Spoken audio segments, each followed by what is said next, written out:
So, the flip side of the same coin, one side of the coin is understanding people. One side of the coin is understanding ourselves, leading ourselves in a professionalism, in a way that builds commitment, loyalty, and trust, right? That ties our core values to a mission and what we do. Understanding our own biases, understanding our own green blocks, a little bit of psychology. The flip side of that same coin is how I communicate. Because I can understand all of that, but if I can't communicate with people, doesn't matter, right? I can have the cure for cancer, and if I live on a desert island, I can't save a soul. I got to be able to communicate, right? But communication is not always easy. Sometimes we miscommunicate. Das hier ist ein Mindset. Das hier ist das Wichtigste in das Wissensmesser. Das Überlebens. Ja.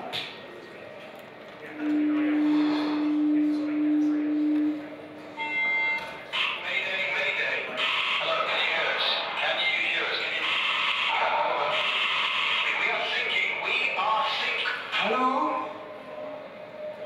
This is the German Coast Guard. We're thinking. What are you thinking about?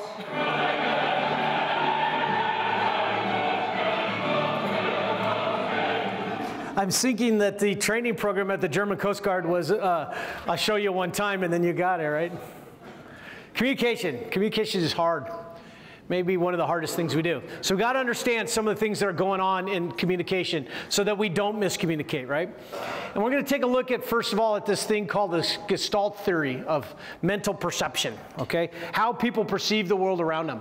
And what Gestalt says is that our brain will try and make sense of the world to the point where it'll start using imagination to fill in the gaps.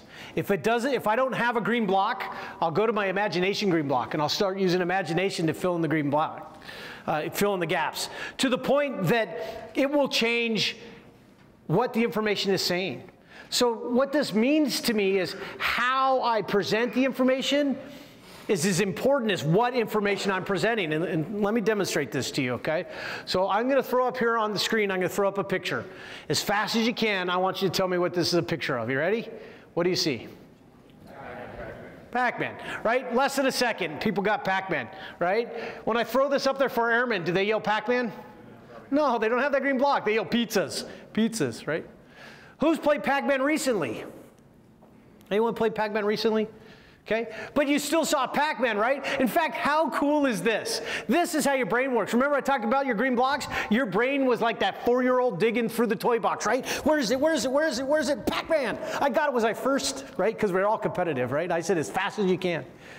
That fast, your brain just went flying through green blocks till it found Pac-Man.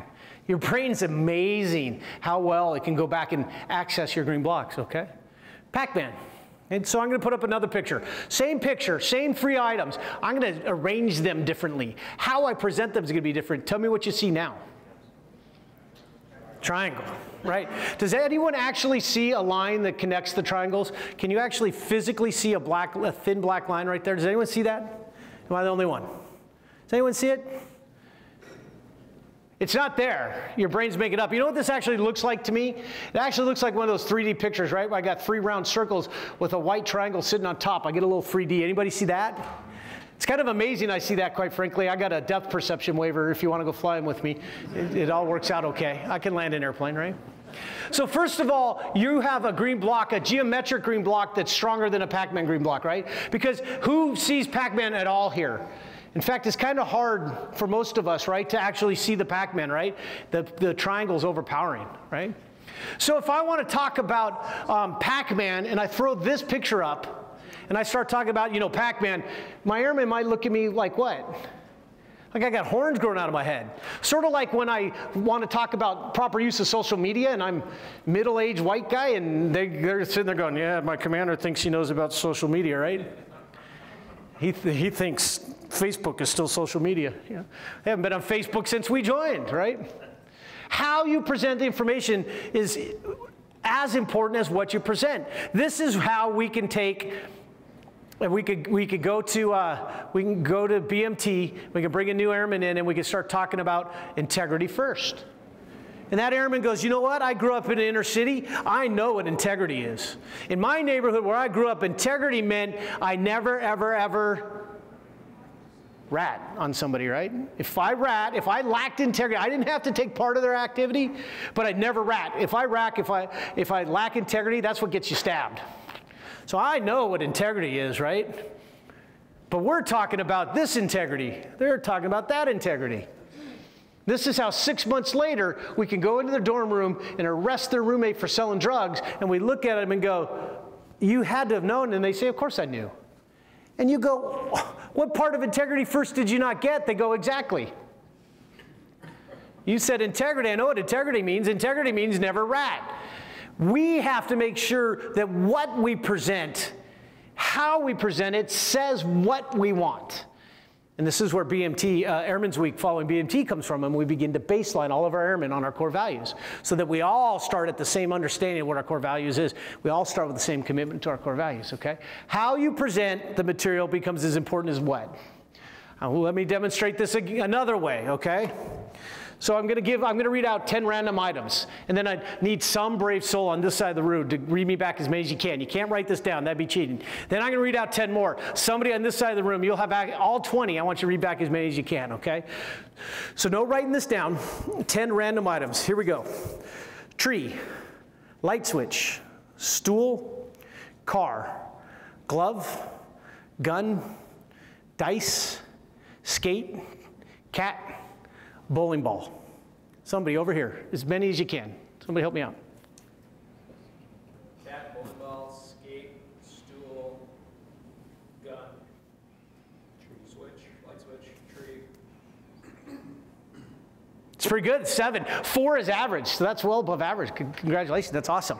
Okay, 4 is average, that's awesome, that's 7. Okay, on this side of the room, here we go. I'm gonna add 10 more to it, and you have access to all 20. I want you to repeat back as many as you can, okay? Goalpost, eggs, witch, ring, paycheck, candy, magazine, voting booth, golf course, cigarettes. Cigarettes, golf course, reading. Reading? Nope, so 2. So 2. So that, if I average a 2, that's 9. That comes right out to the average of 4 to 5, right?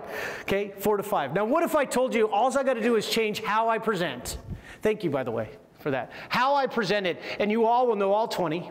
You can give them to me in order. You can give me if I give you the number, you can give me the item. If I give you the item, you can give me the number. Do you think I can do that? In about 2 minutes is all it takes, okay? All I'm gonna do is change how I present the material, not the material I present, okay? So here we go. 1 is a tree because a tree kind of looks like, a pine tree kind of looks like a big old number 1 standing out there, doesn't it? 2 is a light switch because a light switch typically has how many positions? 2 positions. 3 is a stool because that bar stool had how many legs? 3. 4 is a car because there's 4 wheels on a car. 5 is a glove. 5 fingers in a glove, right? 6 is a gun because of a good old-fashioned 6-shooter. Now they get that down in Texas. They don't necessarily get that in DC, right? They miss that green block, right? 6 is a gun, right? Because of a 6-shooter. 7 is dice. You should get that in Vegas because it's lucky number 7 on the dice, right? 8 is a skate because that figure skater made what figure? Big old figure 8, right? 9 is a cat. 9 lives. 10 is a bowling ball because that bowling ball is going to knock down 10 what? 10 pins. 11 is a goalpost, right? Unless you kick for the Vikings, then it's a 1. Shouldn't talk smack. Too soon? Too soon. I mean, my team lost the very next week, right? But 11 is a goalpost, right? Because it looks like a goalpost. 12 is eggs because there are a dozen eggs. 13 is witch because of what? Unlucky 13. Now, some people don't have that green block, so that one's an interesting one. 13 is witch because of unlucky 13. Okay? 14 is a ring because my ring's made of 14 karat gold. 15 we get, it's my favorite day of the month because I get something on the 15th. I get my paycheck. 15 is paycheck, right? 16 is candy because sweet 16. Now, let's stop just for a second. This is called intellectual synthesis. Have you ever before in your life equated the number 16 with candy because of a sweet 16 birthday? No, but I laid out a pattern for you, didn't I? on how to equate these things. And your brain went, okay, green block 16, green block candy, what connects them?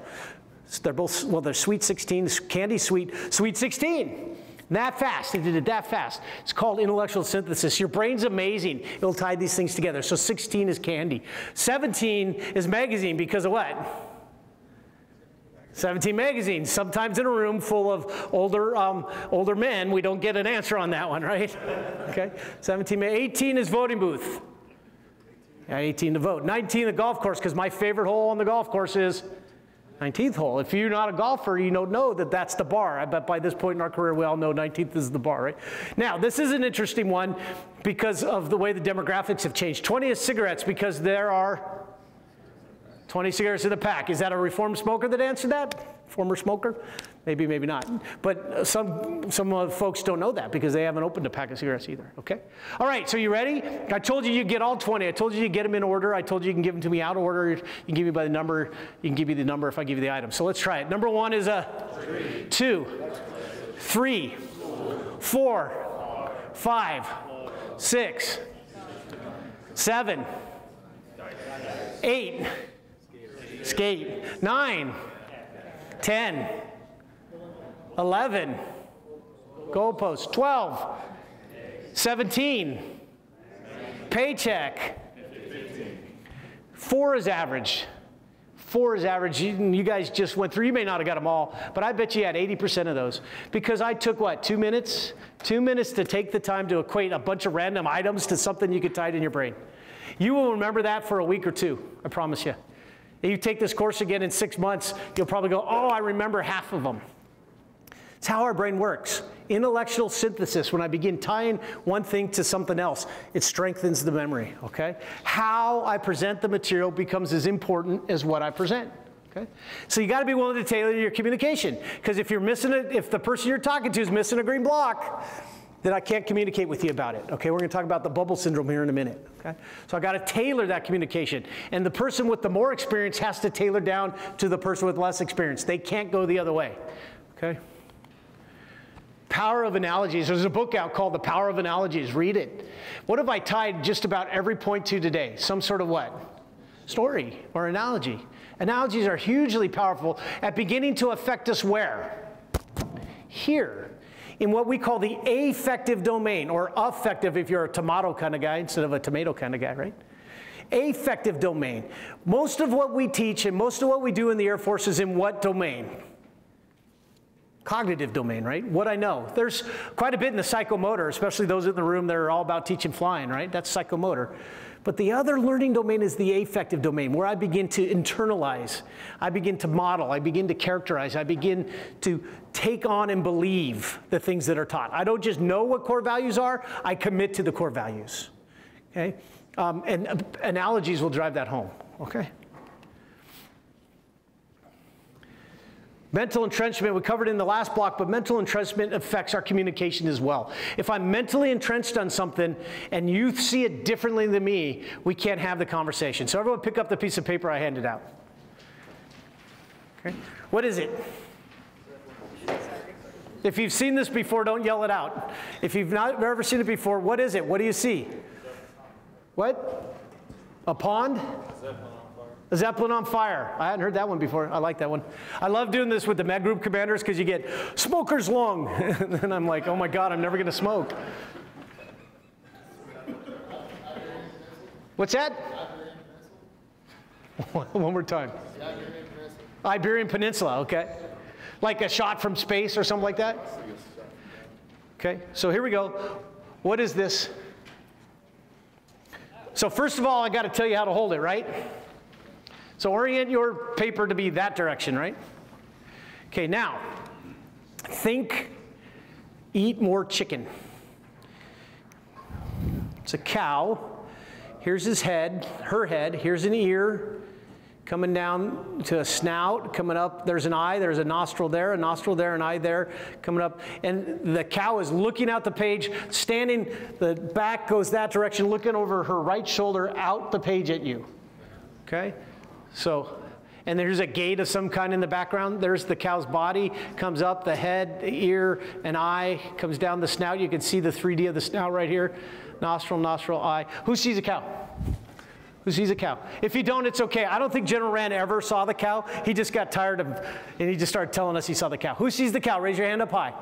So now if I start having a conversation about a picture of the Iberian Peninsula or of the Smoker's Lung, you're going to go, what? Or if I start off the conversation with, look, we want to talk about the picture of the cow today, you would have gone, what? I don't see the cow. But if I'm mentally entrenched, if I'm not willing, because here's the thing, I could put this picture up in 6 months, you know what you will see instantly? The cow. You are now mentally entrenched in a cow. And if you allow that mental entrenchment to take place, you can't have effective communication with somebody that doesn't see the cow. You're going to spend the first 10 minutes talking about the cow. If you still don't see the cow, look through the picture backwards. Sometimes that helps. So we want, when we communicate, we want to have effective communication. But quite frankly, we often get destructive communication. Would you guys agree these are some of the things that we do right here as military leaders? And this is how we communicate, right? We'll have debates. We'll have arguments. I'm not talking about angry, shouting fights. I'm talking about like a lawyer goes to court and does what? Argues their case, right? We'll have arguments, we'll have dialogue. But what do we often get out of this? Has anybody seen any of this type of communication in their unit, right? Anybody ever see this? Man, I grew up on this, right? I still use it. I can't get past it. I can't get through it. But I grew up on it. Fear, sarcasm, and ridicule. That's how I was taught to fly, right? But what kind of student did that make me? I'm going to stare at my feet. I'm not going to, you know. I got to tell you, I went to IFS. I owned the IFS squadron as the group commander. I went down to IFS. It was time for stand-up. I swear in the back of the room, I had my head down going, don't call on me, don't call on me. And I'm like, wait a minute. You know that pit of the stomach feeling from stand-up way back when? How about this one? What does that sound like? What does that one sound like? That one's so, what's that? That'll never work. Yeah, right. Yeah, right. You're so full of it, right? Man, and that one's so destructive. What we want, though, is we don't want destructive communication. We want effective communication. If we do this right, we can get rid of these things and we can begin to have this characterize our squadron. And when I talk about judgment, I'm not talking about being judgmental. I'm talking about having sound judgment to make wise decisions, right? Wouldn't you like your folks, wouldn't you love your airmen to have sound judgment and make wise decisions on the flight line or in the med clinic or wherever it is that they work? In the air, flying, wouldn't you like that, right? The two that I find the most interesting are these two right here because they go together, right? They go together. Because who wants a leader that gets up front and goes, you know, I'm happy to be your leader and I think that we're going to do okay. I got some ideas. You might not like them, but I think they'll work. And if we're lucky, we'll have a successful time. Who wants a leader like that? No, we want a leader with confidence, don't we? We want a leader that gets up and goes, this is the best damn organization in the Air Force, and we're going to prove it. We're the best wing there is. We're Nellis. We're the 57th, for God's sake. Everyone comes here to get better, right? Isn't that what you want out of your leaders? But you also want that same leader to be humble enough to go, but I don't know everything. And you got to help me learn it. You got to teach it to me. This is what we want in a leader. It's this paradox, right? This dichotomy. I want a confident leader that executes with humility. And if you get that, then you get effective communication, right? You begin to get effective communication. Okay, let's talk about how we communicate our directives then, right? How we communicate our directives and why people don't do what we tell them to do. Besides that, we're only focused on action, right? So here's what we're going to do. I'm going to give you mandate leadership communication. What does that mean? Don't ask me any questions. Don't look at your neighbor. Just do what I tell you to do. This is not difficult. So just do what I tell you to do. Everyone pick up their cow. Right? So far, if someone never saw the cow, then I've already lost them, right? Because I'm mentally entrenched. Fold your cow in half. 5 directions. Fold your cow in half.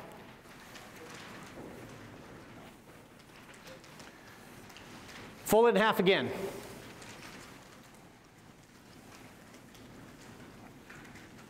There's 2. Rip off the upper right-hand corner. Rotate it a quarter turn. Rip off the upper right-hand corner. Now, look, there was something I wanted out of this. There was a specific shape of a snowflake I wanted out of this. And I gave you guys 5 very simple directions. Fold it in half, rip, rotate, rip. Simple. So now when you open your snowflake, they should all be the same, right? So open them up. Hold them up high so I can see, because they're all the same because I gave you 5 simple directions. Hold them up high. Why aren't they the same? Whose fault is it that I didn't get the solution I wanted? It's your fault, right? Airman, are you stupid? Whose fault is it? It's my fault, isn't it? Because of the type of communication I used. It was mandate. It was directive. I didn't allow what? Feedback loop. It started with when I told you told you to fold it in half, right? I didn't describe whether it was hot dog or hamburger. I never understood what that meant until I took this class. I guess I failed that in preschool, right? So look, when you give out directives, commanders, chiefs, leaders, superintendents, when you give out directives, here's some things you got to keep in mind. Expect that your directions will not always be followed. Did anybody in the room try hard, intentionally try to not follow my directions? At one time, I had a kid that folded it into a triangle somehow. I don't know how he did that. He was being a smart aleck. But otherwise, I've never experienced, thousands of people I've taught this to, nobody has ever not tried to follow my directions. But I didn't get the solution I want because my directions weren't always followed, right? So you got to expect that. You got to expect that despite giving out the directions, they're not always going to be followed. It doesn't make them bad airmen, does it? Because first of all, you might not have made it clear. What was clear to you was not clear to someone else. Okay? So what I wanted was clear to me, it wasn't clear to you. There's problem number 1, right? Expect that some outcomes will be unexpected. Okay? You just got to expect that sometimes you're going to get a solution that you didn't see coming. Okay? Now we're going to try by deliberately engineering our process and by deliberately engineering our efforts, by using tough habits of thought, we're going to try and reduce the amount of unexpected outcomes, right? I might have second or third order effects, but I'm going to engineer those in my leadership, not just in my war plan, not just in my attack plan, but in my leadership plan. But sometimes you're going to get unexpected results, okay? Expect that patience will be required. Okay? Think about this, Commander. You got up at the holiday time and you had a holiday safety message, right? Or maybe you got just a regular message and you got up at your change of command and you gave out your message. A year later, you're having another commander's call to give out your message again. How many people in that room are probably new? Half? Say about a third, right? And we rotate out about every 3 years, right? So a third for sure are new, right? Maybe half, because maybe another significant portion were deployed, right? So of the half to 2/3 that were there last year, how many of them were on a little micro break to Tahiti when you talked? Probably about half, no kidding.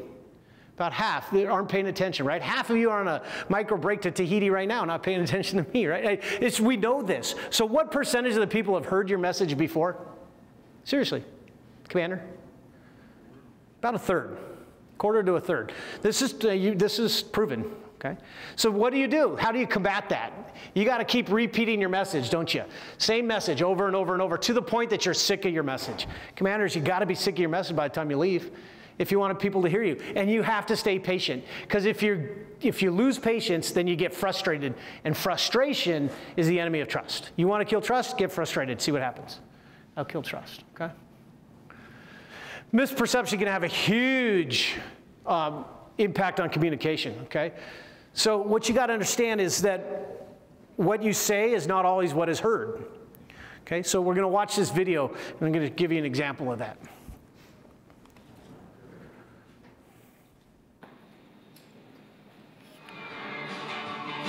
At any one moment, we are being bombarded by sensory information. Our brains do a remarkable job of making sense of it all. It seems easy enough to separate the sounds we hear from the sights we see. But there is one illusion that reveals this isn't always the case.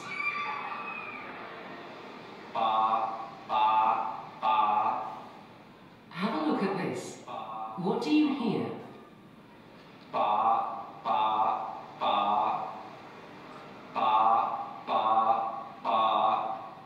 But look what happens when we change the picture. Ba, ba, ba, ba, ba, ba, ba. And yet, the sound hasn't changed.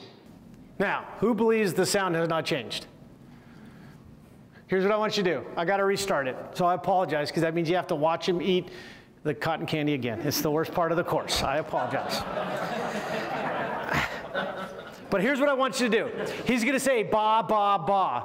As soon as she talks and he switches to fa, as soon as you hear fa, close your eyes. As soon as you hear ba, open your eyes back up. If you hear fa, close your eyes again. When you hear ba, open your eyes back up. Okay, see if he goes back and forth between ba and fa. And keep in mind, he's not changing what he's saying. But just simply take the visual in and out and see if it changes the sound. But you got to wait till you hear him say fa. Okay? I'll tell you when to do it.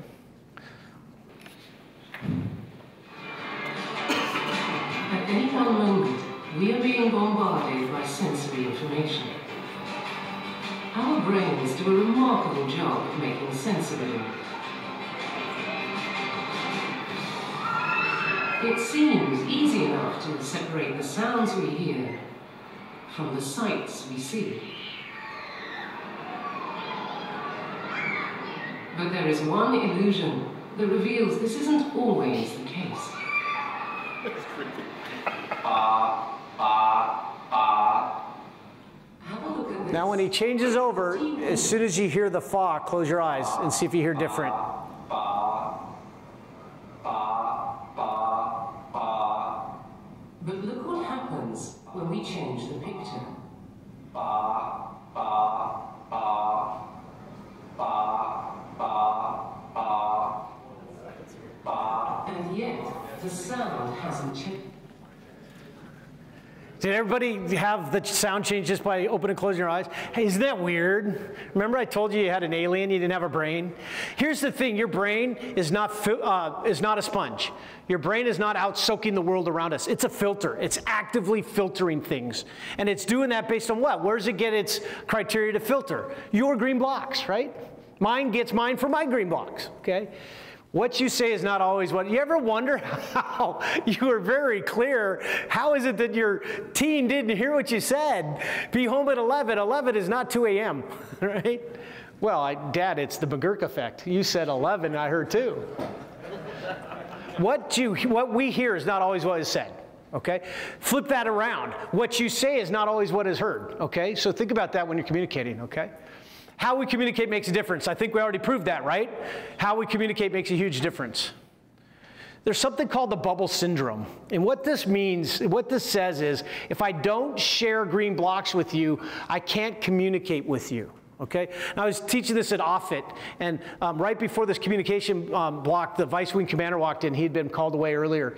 And it was perfect, because I said, if we start talking about green blocks, would you understand what we're talking about? He's like, I haven't a clue what you're talking about with green blocks, right? Because he wasn't here for that topic. I had to drag him inside our bubble of information on the topic, to begin to get him that I can have a conversation with him. So if you're talking to somebody and they don't share green blocks, they don't share a little bit of a common perspective, maybe it's because there's a millennial generational difference. You got to bring them inside the bubble. Anybody here ever been on a Tiger team? And you work your tail off on the Tiger team. You come up with a beautiful solution to a problem. You go and pitch it to the boss, and the boss goes, I don't get it. Anybody? Why? Because the boss doesn't understand the problem to begin with, right? Because somewhere in the process of dealing with this, you came to an understanding of what the underlying fundamental problem was. And until you bring someone inside that bubble, they can't understand it, okay? Think about that next time you communicate. There's an example, I know you all have experienced this example, right? Remember the first time you took your spouse to an Air Force party or an Air Force social event? And you left the party or event, and they said, I didn't understand half of what you all were talking about. What? Huh? What? And all the acronyms, all the different pieces of the bubble that we all assume that we have, and your spouse didn't have it. And they're like, pfft. And now today, my wife goes, where are you going? I said, I'm going out to Tucson. She's like, who you teach to out there? The wing? I said, no, up a level. She goes, oh, the NAF. I go, how do you know what a NAF is? She goes, you know, I've been in your bubble for a while, right? There's something else you got to keep in mind. Everybody in this room has to keep in mind, right? We're granted access to some pretty confidential information.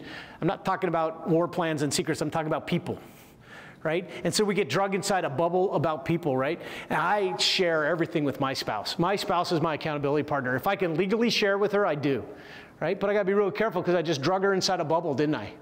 You might get drugged inside a bubble. So when I start talking to her about, oh, poor Mrs. Jones, because Lieutenant Jones, we've caught him cheating on her, right?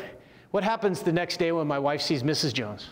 Does she look at her different? Or worse yet, what if I say, poor Lieutenant Jones, we found out his wife is cheating on her. And the next day she sees Mrs. Jones. Does she change how she views her? Does it change her interaction with her? You bet it does. But can she say anything? No, because now we've crossed the line from confidentiality and communication into what? Remember that centerpiece on that opening, unprofessional, into gossip, haven't we? You gotta be really careful with the bubble syndrome. Once you drag someone inside the bubble, you gotta understand there's consequences. You start dragging other people in the bubble, okay? But you can't communicate with them if they're not in your bubble. Vulnerability fallacy, okay? Here's what the vulnerability fallacy says. Most of us believe, as a senior leader, as a leader in our Air Force, if we admit we're wrong, it makes us look weak, right? That's what we believe. This is what our society believes. If we admit we were wrong, it makes us look weak. Let me ask you this, leaders in the room, experienced leaders in the room. If you've come to the conclusion that you made a mistake and you were wrong, are you the first or the last person in the room to realize it? Usually the last, aren't you? So, but I'm not going to admit it because then I'd appear weak. Well, then I just come across as what? A jackass, right? Or maybe even hypocritical, right? I know I was wrong. Everybody else in the room already knew I was wrong, but I don't want to appear weak, so I'm not going to say anything. That's the vulnerability fallacy. Here's the thing. When we show just a little bit of vulnerability as a leader, we actually begin to build trust. We actually show people that they can trust us. So if you're wrong, just admit it. Hey, guys, I got this one wrong. I blew it. We need to reattack this one, and I need some help on this one. I apologize. And if it's personally offensive, make your apology. Hey, I apologize. I got that wrong. I was wrong. I was wrong about you, or whatever it is, okay? Now here, I don't recommend that you go out and publicly get something wrong so that you can admit it, so that you can use the vulnerability fallacy. I will give you a tool that will actually allow you to use the vulnerability fallacy to begin to build trust with your airmen using the same psychology behind the vulnerability fallacy, okay? But when you get it wrong, admit it. Because guess what? They already know. They already know. Just say I knew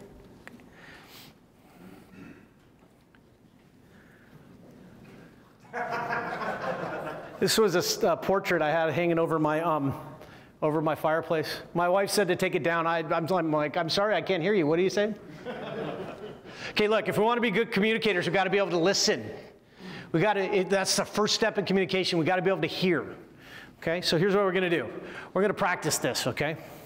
So here's what I want to do. Where everyone pair up. Everyone find a partner, turn and find a partner. If we end up with an odd and you have to have 3 people, that's fine. But if you can, pair up, find a partner. There's one right behind. Someone needs one right behind. Everyone find a partner. Does everyone have a partner? Okay, one person is going to be the speaker, one person is going to be the listener. So decide who's going to be which. Okay, speakers, raise your hand. Speakers, raise your hand. Hold your hand up high. Keep your hand up till I tell you otherwise. Speakers, raise your hand. Okay, speakers, for 1 minute, I want you to speak about something that's important to you. Okay? Doesn't matter what it is. It doesn't matter if it's work, if it's family, but it has to be something that's important to you, something you're passionate about. Put your hand down. Listeners, raise your hand. Listeners, raise your hand up high so you hear me. Listeners, for 1 minute, for 1 minute, I want you to be the absolutely, positively worst listener you know how to be. I want you to be the worst listener possible. You ready? Go.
Time. Time. Speakers, how'd that feel? Huh? Awkward? What else? Makes you want to quit talking. You know what? Do you know what happened? I bet Dick noticed this back there. About the 45-second point into this conversation, what happened? The volume went way down. Why? Because some of you couldn't even make it a minute, could you? Couldn't even make it a minute. What else, speakers, how'd that feel? Did you feel important? Did you feel valued? Listeners, what'd you do? Texting. I saw a lot of phones came out. What else? What? Watch. I saw a lot of interrupted. I saw a lot of closed off body language, right? I didn't see any two listeners start having their own conversation. I've seen that before, right? So I was teaching, well, first of all, speakers, it makes you feel bad. I was teaching this one day. It was at a spouse's course. The one spouse got up and she stormed out. I had to go get her, come back. She's like, no, that was horrible. I'm like, it was an exercise, relax. I was doing this one day, though, with another spouse course, and right back here in this part of the room, there was a gal, and she's leaning in, and she's listening, and she's nodding. And I said, ma'am, I think you got the exercise wrong. You're supposed to be the worst listener you know how to be. She goes, oh, I was. I go, no, you were leaning in, you were paying attention, you were nodding. She goes, yeah, but I made everything she said about me. I went, ooh, that's a whole PhD level of listening there. Bad listener. So let's try this again. Same speakers. Speakers, raise your hand. Same speakers. Speakers, raise your hands high. Right? Speakers, raise your hand high. For 1 minute, I want you to speak about something you're passionate about, something that's important to you. Doesn't matter what it is, but it has to be real, has to be passionate. Listeners, raise your hand. Listeners, for 1 minute, I want you to be the best listener you know how to be. Best listener you know how to be for 1 minute. Go.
Time. Speakers, how'd that feel? Better? Easier? Did you feel valued? Feel important, at least someone there paying attention to you? Less offended? Not offended at all? You know what? You know what I never noticed? For 1 minute, the volume was steady. For 1 minute, the volume was steady. Who had problems speaking for 60 seconds that time? Probably not anybody, right? Okay, because it was something that was important to you, right? It's something that meant to you. Listeners, what'd you do? Eye contact. Active listening. Active listening, right? We've been taught this before, haven't we, right? So step number 1 is to be genuinely interested in what people have to say, right? That's step number 1. Be genuinely interested in what people have to say. Active listening. We've been taught this, right? This is why if you come see me in my office, I'm going to get up from behind my desk, I'm going to go around and sit in the chair, you're going to sit on the couch right across from me, and we're going to have a conversation. Because if I stay in my desk chair, what's going to happen within about a minute or two? Right? So we know this, right? And we do this. You're all commanders and senior NCOs and leaders, and you've been taught this, right? How about Friday night in the commissary, right? And the wing commander's coming over to your house, right? And so your spouse calls you and says, all I need for the dinner is the baked beans. So you go to the Bush's baked bean aisle and you go, oh my God, which one do I pick, right? Has anyone seen that ad? Is it just me? Okay.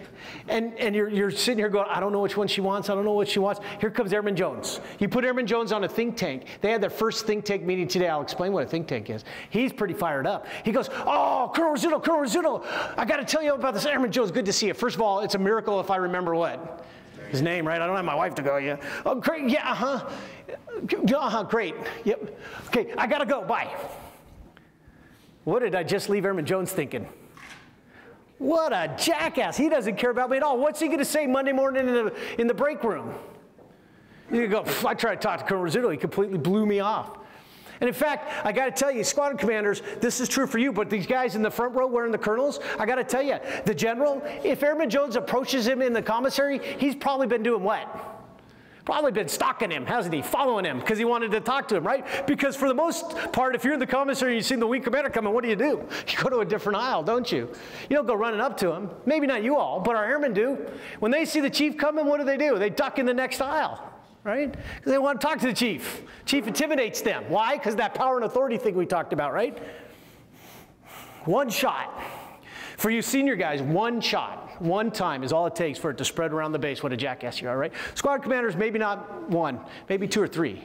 Okay, our line level supervisors, maybe a little more than that because they have a personal relationship, because they've built trust, right? But for the more senior you go, the more they already don't trust you. How wrong is that? Because we've relied on position and power too long in our Air Force and not relied on relationships. Not done the hard work to establish relationships. So number one, be generally interested in what they have to say. How hard would it be to go, Airman Jones, sir. Jones, great to see you again. Sorry I couldn't remember your name. Great to see you again. I want to hear all about the think tank I put you on. Come see me Monday morning. I am late for a dinner I got to get to. I can't wait to hear what you told me. Grab my baked beans and go. How long did that take? 10 seconds? 10 seconds. You don't ever get a choice. You don't ever get a chance to not be listening. You got to be actively listening all the time. Okay, so number one, be generally interested. I saw that. Number two, don't get sidetracked when someone's talking to you. Most of us listen to do what? Refute. Who said refute? I like that. Most of us listen to respond, right? My wife says I listen to refute, in which case I told her refuting is a form of response, so you're wrong. She says, how is it you teach the communication course? I said, those that can't do teach. Leave me alone. Okay, most of us listen to respond. We do. We're listening to formulate our response. So about 10 or 15 seconds in, our brain stops listening and starts working on response. Don't do that. Listen to understand. How fast did you get Pac-Man? Within a second, right? Within a second. If you listen to understand, your brain will come up with a response. You may even need to jot a note down. Slow down in my speaking a little bit. Jot down a note if you need to. Oh, I want to come back to that point. And then keep listening to understand. Interrupt if you need to ask a clarifying question. But don't interrupt to interject or change the conversation. Listen to understand. Pause, let your brain formulate the response, and then speak back. Okay? So, be genuinely interested, listen to respond. Number three, try paraphrasing. Anybody in here really good at paraphrasing? Anybody in here ever had any coaching training on how to coach? Coaching training is all about paraphrasing, right? So here's the idea. Anybody in here have that person they work with that whenever anybody communicates to them, they seem to misunderstand what that person's saying? You know what I'm talking about? There's always seems to be miscommunication with that same person. Try this next time. Try paraphrasing back, and here's the psychology of why this works. When you speak to me, a part of your brain's going to encode your message into English and you're going to spit it out. Okay, that's going to come into my brain, in my ears, and a part of my brain's going to decode the message. When I paraphrase back, it's a different part of my brain. So I got to kick the idea over to a different part of my brain. I got to encode that message into English. I got to kick it back to you. And a separate part of your brain has to hear the message, decode it, and compare it to what it sent out to begin with. So just by paraphrasing, I've simply doubled the brain power in the conversation, even if the conversation is with your teen, right? So you're talking to your teen, there's 0 brain power there, it comes over to you, there's 1 piece of brain power, there's 2 pieces of brain power, it goes back to 0 brain power. At least I've doubled my brain power, right? The simple fact that it requires the speaker, the original speaker, to use a different part of their brain to analyze the idea makes them really stop and think about what they said. And you know what you get? If you have that person that always is misunderstood, you know what they're going to say when you paraphrase back? That's not what I said at all. You know what? It's exactly what they said. And they may have a problem where they're not saying what they mean to say, right? So try paraphrasing back. It doubles the brain power, right? This whole thing works well with your kids, with your family. You got to be genuinely interested in what they say. I love my 10-year-old daughter. I love her to death. But when she starts going off about Minecraft and tell me what she found in some hole in some cave and some berserkers, I go, yes, dear. But I'm going to pay attention like I'm generally interested in what she has to say. And I'm going to listen to hear her, okay? Try this. This will make you want to be a better communicator? Start by being a better listener, okay? All right, some considerations for communication. These are not my thoughts. These are Dale Carnegie. He wrote a book called How to Win Friends and Influence People. Anyone read it? Okay, awesome. That's more than normal. If you haven't read it, it's fairly new in print. It's only been around 70 years, okay? That's that sarcasm I can't get rid of, right? So it's been around a long time. So if you do read it, and it's a good read, a lot of great examples, but some of the examples are pretty old. It's been around 70 years, so you may have to just push an 80 now. You may have to forgive some of the examples are fairly dated, okay? But here's what Carnegie has to say about communication, right? The only way to get the best of an angry argument is to avoid it. Okay. Once we get angry with each other, communication stops. Now, as commanders, as senior NCOs, as chiefs in this room, you may need to unleash just a bit of righteous anger every once in a while on your folks. Be very careful when you do that. It's okay. But if you become known as the angry guy or the angry gal, well, then people aren't going to communicate with you, okay? So the only way to get the best out of an angry argument is just avoid it. Don't let anger come in. If anger starts coming up, stop it, right? I know this works in our marriage. I can't use it effectively, but I know it'd be better if I just didn't let the anger go to that point, right? Okay? Don't be ill-tempered or mean-spirited in your debate. Anybody know that person? First of all, they're the person that listens to refute, right? They argue the opposite of any point being said to them, and then they're mean about it, right? And it becomes personal. Anybody know that guy or gal? Seriously? What happens in the halls of your unit when you see that guy or gal coming? You go the other way, don't you? You may not as the boss, but everyone else does. They turn and go the other way. Don't be mean-spirited or ill-tempered in your debate. Okay? Be very careful telling someone they're wrong. Okay? So if I start having a debate with Colonel Steffens, right, and I go, look, Aaron, you're wrong, the natural tendency is he's going to want to do what? Prove he's what? Right. So we've stopped communicating. We are now locked in what instead? A competition, right? Even if it's not angry or mean-tempered or ill-spirited, it's still a competition. We are no longer communicating. He is not going to hear my points or my green blocks, and I'm not going to be open to his points or his green blocks, because we're in a competition to see who really was right or wrong. So be very careful telling people they're wrong. Now, we work in a business that's very hierarchical, and there are times you're going to have to tell people they were wrong. We're going to talk about that here in a minute, but be very careful using those words. Okay? If you're wrong, admit it quickly, emphatically. We talked about this. This is the vulnerability fallacy, right? Carnegie agrees with it. Okay? Try to see things from another person's point of view. This goes back to Maxwell, and we talked about, right? Don't just view their actions based on their actions and your actions based on your intent. Try and view their action based on their intent. What were they really trying to do? Were they really trying to crash the truck out on the flight line? Probably not. What were they trying to do, right? Were they really trying to go supersonic over the buildings downtown Vegas and shatter all the windows? Probably not. What were they trying to do, right? Appropriately hold others accountable for their perspectives.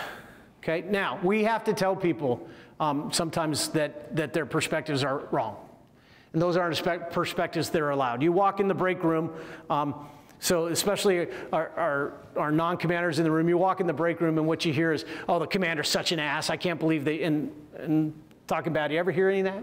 "Oh, the wing commander's such a bonehead." You ever hear any of that? Man, you got to put an end to that. We're leadership. We have a good order and discipline matters, right? Everything I'm talking about today doesn't put an end to good order and discipline. It doesn't put an end to hierarchy and nature of who we are. Hold them accountable. Hey, that is not something you should be talking about at work. That is not how you're allowed to speak about the commander. If you have a problem with the commander, go talk to him. Okay, but do it appropriately, right? So that means without anger, without mean-spirited or ill-tempered, and it means as publicly as it needs to be, right? If he or she is making that comment in front of 4 or 5 people, you probably need to hold them accountable in front of those 4 or 5 people. You probably don't wait until the commander's call later in the day and go, Sergeant Rizzuto, stand up. What is it you were saying about the commander today? He's right here. You called him an ass what? Clown? That's probably not what we need to do either, right? Okay? And if you could do it in private, that's better. But it needs to be about as public as the offense was done. Okay? But be very careful when you do that. But you can't let it go. Because if you let it go, you what? You own it. In fact, if you let it go, you've just sort of agreed with their opinion, haven't you? And you go, well, you know, last time I complained about the wing commander, Colonel Steffens was there, and he didn't tell me to shut up. So he must think the same way. No, you got to put an end to it, okay? All right, devil's advocate. I love to play devil's advocate. I love a problem. I love to wrestle with a problem. I love to think both sides of a problem, right? And what I found when I was a group commander was my squadron commanders would come to me. Squadron commanders, I don't know if this ever sounds familiar. They'd throw out an idea. Hey, we're behind. We're 1,000 sorties behind. Here's how we want to get out of the hole. And I go, wow, that's awesome. I hadn't thought about that. That's really good. I really like, this is all going on in my brain, right? And it's going on about that fast, right? Oh, I really like that. I think that's really good. I think I can sell it to the wing commander. Boy, I guess I need to understand this. And so then what do? I don't ever say, hey, you know, I really like that. Give me some more information. I start going, really, what about the resources? What about the time? What about overtime? What about our people? What about flight hours? What about maintenance? And because I'm trying to do what? Play devil's advocate to fully understand their solution. But what am I communicating to them? I love the idea, but what am I communicating to them? I hate it. It's what they believed. It took me about 6 months in command to realize I was doing this. Okay? And so then what I had to do is go, I love it. I'm going to play devil's advocate to understand this better. But even then, I could push that questioning to the point where I frustrated them. And I've done that. When I was the director of the Wing Commander School, I did that with my deputy, playing devil's advocate. Her, she stormed out. I had to chase her down and go, look, I'm so sorry. I was wrong. So I admitted it. I'm so sorry. I didn't mean to frustrate you. Okay? So there's other ways to be devil's advocate. What are some other ways? Anybody here ever been on a red team? Anyone ever red team an idea?